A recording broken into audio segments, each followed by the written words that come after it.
Everyone. Now इतना ज़्यादा ये कोरोना का संक्रमण हमारे इंडिया में बढ़ रहा है और पूरे विश्व में बढ़ रहा है, तो इस टाइम बच्चों की टेंशन हो या बड़े बूढ़ों की टेंशन हो या फिर एडल्ट एज वाले लोगों की टेंशन हो, सबकी टेंशनें बढ़ती ही जा रही है। तो मतलब बहुत छोटा सा एक एक्सपेरिमेंट के साथ मैंने एक ऑब्जर्व किया है कि how we deal with our tensions. तो कैसे टेंशन से हम डील कर लेते हैं, इसका एक फॉर्मूला बनाया है मैंने। पहला है SNC।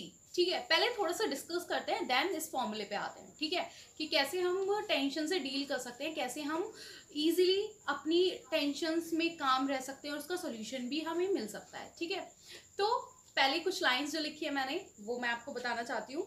मालूम है टेंशन बहुत है, जुनून आगे बढ़ने का बहुत है। मालूम है टेंशन बहुत है, जुनून आगे बढ़ने का बहुत है। हालात अभी दुर्लभ बहुत है, आगे बढ़ने के लिए एक आशा की किरण बहुत है।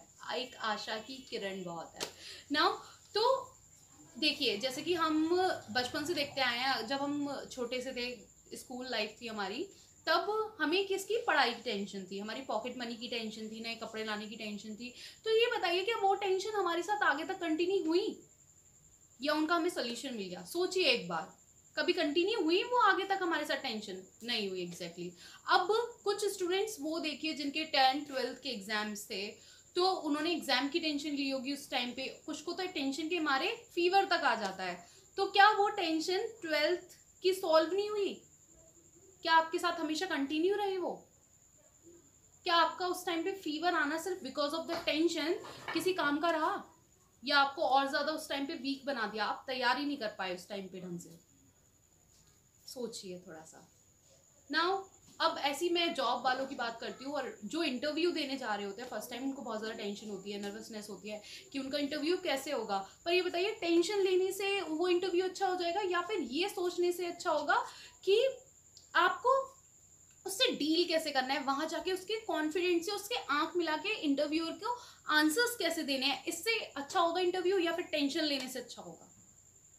टेंशन लेने से वो और ज्यादा बेकार हो जाएगा और आपका कॉन्फिडेंस लेवल यहाँ से यहाँ हो जाएगा। तो हमेशा एक अंदर से ना एक मोटो बना लो अपना कि मुझे कुछ करना है, मुझे कुछ करना है। तो आप टेंशन होगे ना, तब भी वो यही याद आएगा कि मुझे कुछ करना है, मुझे कुछ करना है। ठीक है, तो ऐसा ही अब आते हैं, टेंशन जब हो, किसी को भी टेंशन हो, चाहे बड़ा हो चाहे छोटा हो चाहे कोई भी हो, XYZ, हर एज के लोगों के लिए। ठीक है, तो अगर टेंशन हो तो ये रूल फॉलो करना चाहिए, SNC।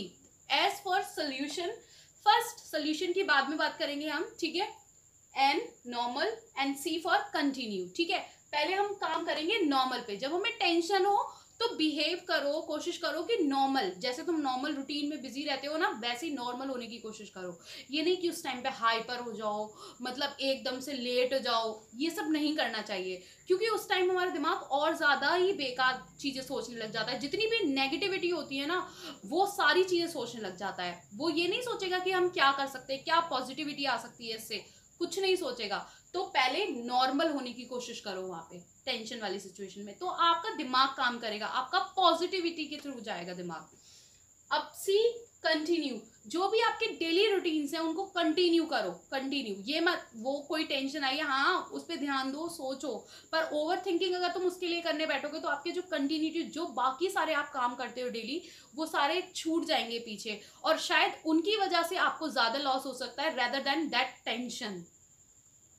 फिर आओ सोल्यूशन पे। जब आप नॉर्मल काम करोगे और कंटिन्यू काम करोगे तो आपकी जो ये सोल्यूशन है ना, इन्हीं से आएगा। सोल्यूशन आपको कहीं और से नहीं मिलता, उन्हीं चीजों में से मिलता है जो आपके पास ऑलरेडी होती हैं। आपके पास कोई, जैसे कि फॉर एग्जांपल ले लो कि अगर कोई 12th क्लास का बच्चा है, ठीक है, वो अब उसके एग्जाम आने वाले हैं, कुछ के एग्जाम हुए नहीं है। अब ये बताओ, वो सोचता रहे कि एग्जाम नहीं हुए, एग्जाम नहीं हुए, कब एग्जाम होंगे, पता नहीं कैसा रिजल्ट आएगा, यही चीजें सोचता रहेगा। एग्जाम कब होंगे, कि हमारे 2 एग्जाम बचे हैं, रिजल्ट कब आएगा, फिर ये सोचने से कुछ होगा? या फिर कंटिन्यू जो अपना स्टडी में लगा रहे, वो आगे एग्जाम की तैयारी करते रहे, उससे ज्यादा फायदा होगा उसका? सोचिए एक बार। अगर जॉब की बात करूं मैं, अभी फिलहाल किसी की जॉब चल रही है, ठीक है, इंटर्नशिप चल रही है। अब ये बताओ, वो यही सोचते हैं कि हमारी इंटर्नशिप कब खत्म होगी, हमारी जॉब कैसे लगेगी, इससे कुछ होगा, या फिर वो जो उनको इस टाइम पे जो काम मिला हुआ है वो जो कर सकते हैं उसको कंटिन्यू करें, वो ज्यादा अच्छा है। Think about that. तो simple, work on N and C, then you will find S solution definitely, and that's my experimental proved formula.